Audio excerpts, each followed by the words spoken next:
இது பார்த்திங்கன்னா ஞாயிற்றுக்கிழமை எடுத்த வீடியோங்க. ஞாயிற்றுக்கிழமை என்ன விசேஷம் அப்படின்னு பார்த்திங்கன்னா தேய்பிரை அஷ்டமி. காலபைரவருக்கு வந்துட்டு மாதம் மாதம் பூஜை பண்ணுவாங்க. நிறைய பேருக்கு தெரிஞ்சிருக்குன்னு நினைக்கிறேன். எங்கள் வீட்டு பக்கத்தில் பார்த்திங்கன்னா தாரமங்கலம் கைலாசநாதர் கோவில் இருக்குது. நாங்கள் வந்துட்டு எங்கள் வீட்டில் பருப்பு பாயாசம் செஞ்சு வந்து எடுத்துகிட்டு போவோம். இவர் வந்து எங்கள் மச்சாண்டாருங்க. இவரும் இவங்க ஃப்ரெண்ட்ஸும் சேர்ந்து சாப்பாடு செஞ்சு எடுத்துகிட்டு போவாங்க. வெற்றி அப்படிங்கிறவங்களோட வீட்டில் தான் வந்து மாதம் மாதம் செய்வாங்கங்க. சில சுச்சுவேஷனால் அவங்க வீட்டில் வந்துட்டு இந்த மாதம் செய்ய முடியல. அதனால் இந்த வாய்ப்பு வந்து எங்களுக்கு கிடச்சிது. இந்த வேலையெல்லாம் செய்யும்போது ரொம்பவே ஜாலியாக இருந்ததுங்க. ஃபேமிலியாக எல்லாருமே நியாயம் பேசிட்டு ஆளுக்கு ஒரு வேலையாக வந்து செஞ்சிட்ருந்தோம். தக்காளி மட்டும் பார்த்திங்கன்னா 2 கிரேடுங்க. கிட்டத்தட்ட 50 கிலோ வரும். அது அறியறதுக்கே எவ்வளோ நேரம் ஆச்சு. நான் பார்த்திங்கன்னா இஞ்செல்லாம் வந்து தோல் சீவி அரிஞ்சு கொடுத்தேன். பூண்டெல்லாம் ரெடி பண்ணேன். தக்காளி பாருங்கள் அரிஞ்சு கொட்டிகிட்டே இருந்தாங்க. தக்காளியில் அறியறதுக்கு தான் நிறைய ஆள் வந்து தேவைப்பட்டாங்க. மொத்தம் பார்த்திங்கன்னா 50 கிலோ அரிசிங்க. இந்த அரிசியும் பார்த்திங்கன்னா ஒவ்வொருத்தங்க வந்து ஸ்பான்சராக கொடுப்பாங்க சாப்பாடு செஞ்சு போடுறதுக்கு. 50 கிலோ அரிசிக்கு பார்த்திங்கன்னா கிட்டத்தட்ட 2 கிரேடு. ஒரு கிரேடு வந்து 23 கிலோ வருங்க. மொத்தமாக வந்து கிட்டத்தட்ட 50 கிலோ வந்துடும் நினைக்கிறேன். தக்காளி கட் பண்ணுறதுக்கு தான் ஒரு 2 மணி நேரம் மட்டும் ஆச்சுங்க. நல்லா கழுவிட்டு 4-5 பேர் சேர்ந்து வந்து கட் பண்ணாங்க.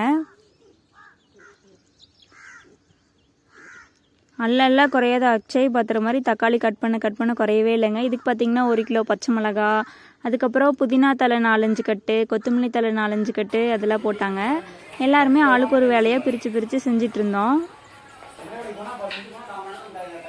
ஒருத்தர் வந்துட்டு வெங்காயம் கட் பண்ணுறது, ஒருத்தர் வந்துட்டு பச்சை மிளகா கட் பண்ணுறது, ஒருத்தர் வந்து தக்காளி, ஒருத்தர் பூண்டு, இஞ்சி அப்படின்னு சொல்லிட்டு தனித்தனியாக எல்லோரும் ஆளுக்கு ஒரு வேலையாக பிரித்து செஞ்சுட்டு இருந்தேங்க.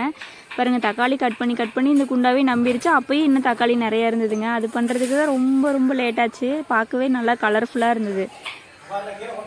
ஒரு வழியாக தக்காளியெல்லாம் கட் பண்ணிவிட்டு பாருங்கள் புதினா தலையும் கொத்தமல்லி தலையுமே இவ்வளோ இருந்ததுங்க.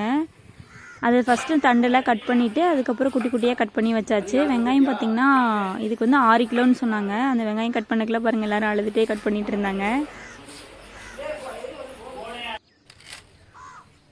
இந்த பாத்திரம் பார்த்திங்கன்னா ஒரு 5 பேர் வந்துட்டு உள்ளே போய் தூங்கலான்னு நினைக்கிறேன். அவ்வளோ பெருசாக இருந்துச்சு. இப்போ பார்த்திங்கன்னா ஒரு 2 மணிக்கு மேலே ஆகிடுச்சுங்க. அங்கெல்லாம் ரெடி பண்ணிகிட்ருக்காங்க. சமைக்கிறதுக்கு பார்த்திங்கன்னா பக்கத்துலேயே வந்துட்டு ஒரு செட் மாதிரி போட்டிருப்போம். அங்கே தான் வந்துட்டு சமைக்க போகிறோம். ஏன்னா வெயிலாக இருக்குன்றனால. ஆனால் இது ரொம்ப பெரிய பாத்திரமாக இருந்துச்சுங்க. இது தூக்குறதுக்கே ஒரு 2-3 பேர் வேணும். இந்த அடுப்பு பார்த்திங்கன்னா ரொம்ப பெருசாக இருந்தது. கீழே பார்த்திங்கன்னா 3 பர்னர் இருந்ததுங்க. இவ்வளோ பெரிய பாத்திரம் சூடாகிறதுக்கே ரொம்ப லேட்டாச்சு. அதுக்கப்புறம் எப்பயும் போல் எண்ணெய், பிரியாணி ஸ்பைசஸ்லாம் போட்டுட்டு வெங்காயம், பச்சை மிளகாய் அதெல்லாம் போட்டு நல்லா வதங்குச்சு. இன்னும் கொஞ்சம் வதக்கலாம் அப்படின்னா அந்த ஒல்லியே ஒருத்தர் பாருங்க. அவர் பேர் தான் மணி. அவருக்கு பொறுமையே இல்லை. சீக்கிரமாக எல்லாத்தையும் போட்டு எல்லாம் ஒட்டுக்காதானே வேக போகுது. டைம் ஆகுது. அந்த டைமுக்கு வந்துட்டு எடுத்துகிட்டு போகணும் அப்படின்னு சொல்லிட்டு அவர் எல்லாரையும் அவசரப்படுத்திகிட்டே இருந்தார். இவர் தாங்க அது பிங்க் கலர் ஷர்ட்டு. கோவிலில் பார்த்திங்கன்னா 6 மணிக்கு காலபைரவருக்கு வந்துட்டு அபிஷேகம் பண்ணி பூஜை பண்ணுவாங்க. நம்ம அதுக்குள்ளே எடுத்துகிட்டு போகணும் அப்படின்னு சொல்லிட்டு எல்லாருமே வேகமாக செஞ்சுட்டு இருந்தாங்க. இந்த கரண்டி தூக்குறதுக்கே நல்லா சாப்பிட்டு தெம்பா ஒன்றுன்னு நினைக்கிறீங்க. என்னால் தூக்கவே முடியல. நானும் கிண்டி பார்க்குறேன்னு சொல்லிட்டு அப்பப்போ வாங்கி கிண்டிகிட்டு இருந்தேன். எங்கள் வீட்டுக்காரர் தாங்க அப்பப்போ கிண்டிகிட்டு இருந்தார். பாருங்கள் எப்படி கிண்டுறாருன்னு சொல்லிட்டு. ஃபஸ்ட்டு வந்து இப்படி கம்மியாக இருக்கனால பிரச்சனை இல்லை. அதுக்கப்புறம் தக்காளி போட்டதுக்கப்புறம் தான் ரொம்ப கஷ்டமாக இருக்கும் அப்படின்னாங்க. எல்லாம் ஓரளவுக்கு வதங்கினதுக்கப்புறமா ஃபைனலாக வந்து தக்காளி எடுத்து வந்து கொட்டுறாங்க பாருங்கள்.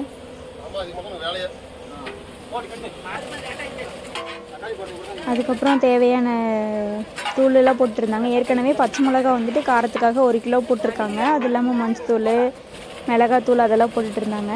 மாதம் அவங்க தான் சமைப்பாங்க. நம்மளுக்கு வந்துட்டு இந்த மாதம் புதுசு. அது இல்லாமல் இவ்வளோ பெரிய குவான்டிட்டிலாம் எவ்வளோ அளவு அப்படின்னு சொல்லிட்டு நம்மளுக்கு தெரியாதுங்க. ஜென்ஸ் பார்த்திங்கன்னா ஒரு 3 பேர் 4 பேர் சேர்ந்தே செஞ்சுருவாங்களாமா. ஆனால் நாங்கள் இவ்வளோ பேர் சேர்ந்து எல்லா வேலையும் செஞ்சு ரொம்ப லேட் ஆகிடுச்சு அப்படின்னு சொல்லிட்டு இருந்தாங்க. தக்காளி போட்டதுக்கப்புறம் தான் அங்கே கிளறதுக்கு வந்துட்டு ரொம்பவே சிரமமாக இருந்தது. கரண்டி வெயிட்டு நிறைய பொருள் இருந்ததுனால நல்லா மிக்ஸ் பண்ணவே முடியல. ஆளு கொஞ்சம் நேரம் மிக்ஸ் பண்ணிகிட்டு இருந்தாங்க. அதுக்கப்புறம் தண்ணியெலாம் ஊற்றுறப்ப வீடியோ எடுக்கலைங்க நான். தண்ணியெல்லாம் ஊற்றிட்டு அது லைட்டாக கொதி வந்தோடனே அரிசியெலாம் நல்லா வடிகட்டி தண்ணியோடு போடாமல் தண்ணி இல்லாமல் வடிகட்டி போட்டுட்ருந்தாங்க. இன்றைக்கி பார்த்திங்கன்னா 50 கிலோ அரிசிங்க. இந்த அடுப்பு பார்த்திங்கன்னா கடையில் வந்துட்டு வாடகை தருவாங்க இல்லையா, அவங்க வந்து வாடகை வாங்காமல் சும்மா தருவாங்க. அரிசி பார்த்திங்கன்னா 2 கடைக்காரங்க வந்துட்டு ஸ்பான்சர் பண்ணியிருக்காங்களாம். இந்த மாதிரி ஒவ்வொரு பொருளும் ஒவ்வொருத்தர் வந்து கொடுப்பாங்கங்க. அவங்கவுங்களால முடிஞ்சதெல்லாம் போட்டு தான் இந்த மாதம் சாப்பாடு செஞ்சு தராங்க. எங்கள் சார்பாக நாங்கள் வந்து பருப்பு பாயாசம் செஞ்சுருக்கோம். அதுக்கப்புறம் பார்த்திங்கன்னா கேசரியும் பார்த்திங்கன்னா சாப்பாடு செய்கிறாங்களா அவங்களே தாங்க சேர்த்து செஞ்சாங்க. சாப்பாடெல்லாம் ஓரளவுக்கு வெந்ததுக்கப்புறமா வாழையில போட்டு நல்லா மூடி வச்சிட்டாங்க. ஓப்பன் பண்ணும்போது நல்லா கமகமான வாசனை வந்ததுங்க. அவ்வளோதான், ரெடி ஆயிடுச்சுங்க. இதை வந்துட்டு திருப்பி மிக்ஸ் பண்ணணும் அப்படின்னு சொல்லிட்டு சொன்னாங்க. மேலே பார்த்திங்கன்னா கொஞ்சம் கொத்தமல்லி தழை, அதுக்கப்புறம் இதை ஊற்றி கிளறதுக்கே 1 லிட்டர் எண்ணெய் வந்துட்டு யூஸ் பண்ணாங்க. ஏன்னா அரிசியே 50 கிலோ, தக்காளி ஒரு 50 கிலோ வருங்க. மீதி எல்லாமே சேர்த்துனா ஒரு 100 கிலோ அந்த மாதிரி வந்திருக்கும்னு நினைக்கிறேன். எல்லாம் வெந்து ரெடி ஆகிடுச்சு பாருங்கள். ஆவி பறக்க பறக்க பார்க்குறதுக்கே சூப்பராக இருந்தது. பக்கத்தில் பார்த்திங்கன்னா நான் பக்கத்தில் இருந்தவங்களுக்கு தான் தெரியும், ஸ்மெல்லும் நல்லா இருந்ததுங்க. நான் பார்த்திங்கன்னா இவ்வளோ பெரிய அண்டாவில் இவ்வளோ சாப்பாடு சமைக்கிறது இப்போ தான் நேர்லேயே பார்க்குறேன். ரொம்ப வந்து குவான்டிட்டி ரொம்பவே அதிகமாக இருந்தது. இது எல்லாத்தையுமே ஒரு 3 பிட்டாக அதை சாப்பாட்டெல்லாம் 3 பாத்திரத்தில் மாற்றி அதை தூக்கி வச்சாங்க. தூக்கவே முடியல, எல்லோரும் சேர்ந்து பேசிக்கிட்டு அப்படியே எப்படியோன்னு தூக்கி வச்சுட்டாங்க. ஆட்டோ ஒன்று வந்திருந்தது, அதில் வச்சு தாங்க கோயிலுக்கு எடுத்துகிட்டு போனோம். ஃபைனலாக பார்த்தோம்னா நம்ம கோவிலுக்கு வந்தாச்சு. இது தாங்க தாரமங்கலம் கைலாசநாதர் ஆலயம். பார்க்குறதுக்கே பாருங்கள் எவ்வளோ கலர்ஃபுல்லாக இருக்குது. லைட் செட்டிங்லாம் போட்டிருக்காங்க. மாதம் தேய்பிரை அஷ்டமிக்கு வந்துட்டு இங்கே வந்து பூஜை நடக்கும். பிரதோஷத்துக்கு வந்துட்டு இதை விட ரொம்ப சிறப்பாக நடக்குங்க. இடமே இருக்காது கோவிலில். நீங்கள் யாராவது சேலம் பக்கம் வந்தீங்க அப்படின்னா கண்டிப்பாக இந்த கோவில் வந்து பாருங்கள். ரொம்ப பழங்காலத்து கோயில்.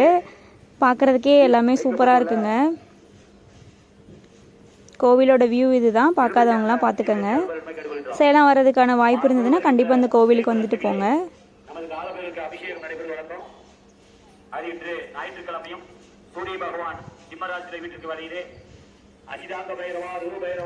முதல்லாம் பார்த்தீங்கன்னா பூஜை நடக்கிறப்ப காலபைரவர் பக்கத்துலேயே விளக்கு போடுறதுக்கு வந்துட்டு போட்டுட்டு இருந்தாங்க. இப்போ வந்துட்டு வெளியவே அதுக்கு வந்து ரெடி பண்ணி கொடுத்துட்டாங்க. கொண்டு வந்து சாப்பாடெல்லாம் இங்கே தாங்க இறக்கி வச்சுருக்காங்க. இந்த சைடில் தான் வந்து சாப்பாடு போடுவாங்க. இந்த சாப்பாடு மட்டும் இல்லாமல் நிறைய பேர் பார்த்திங்கன்னா இன்னும் பஞ்சாமிரதம், பருப்பு சாப்பாடு அவங்கவுங்களால முடிஞ்சது வந்துட்டு செஞ்சுட்டு வருவாங்க. இந்த அக்கா பார்த்திங்கன்னா பருப்பு சாப்பாடு செஞ்சுட்டு வருவாங்கங்க. ரொம்பவே டேஸ்ட்டாக இருக்கும். எங்களோட பாயாசம் பாருங்கள் இங்கே ஊற்றிட்டு இருக்காங்க.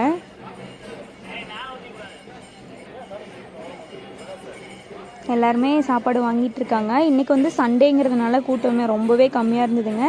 இதே மற்ற நாளாக இருந்தது அப்படின்னா ரொம்ப கூட்டம் அதிகமாக வந்திருக்கும். நிறைய பாதிக்கு பாதி சாப்பாடு வந்துட்டு மீதியாகிடுச்சு. அதுக்கப்புறம் பின்னாடியே தாங்க வந்து பஸ் ஸ்டாண்ட் இருக்குது. அங்கே வந்துட்டு எடுத்துகிட்டு போய் வச்சுட்டு எல்லாருக்குமே கொடுத்தாங்க. அங்கே மார்க்கெட்டும் பக்கத்தில் தான் இருக்குது. அவங்க எல்லாருமே வந்து வாங்கிட்டு போனாங்க. அப்புறம் பார்த்திங்கன்னா நானும் வந்து சாமி கும்பிட்டு சாப்பாடெலாம் வாங்கிட்டு இருக்கேங்க. செம பசி, அதனால் வந்து நான் 2 தட்டு வாங்கினேன். தக்காளி சாப்பாடு கூடவே பார்த்திங்கன்னா கேசரி, பாயாசம், பருப்பு சாப்பாடு, பஞ்சாமிரதம், பொங்கல் வந்துட்டு நான் போகிறதுக்குள்ளே தீர்ந்துருச்சுங்க. இந்த வீடியோ பிடிச்சிருந்தா லைக் பண்ணுங்கள். நம்ம சேனல் அப்படியே சப்ஸ்கிரைப் பண்ணுங்கள், சப்போர்ட் பண்ணுங்கள். பருப்பு பாயாசம் பார்த்திங்கன்னா செம்ம டேஸ்ட்டாக இருக்கும். இந்த கோயிலில் வந்துட்டு நிறையா ஃபேன்ஸ் இருக்காங்க இந்த பாயாசத்துக்கு.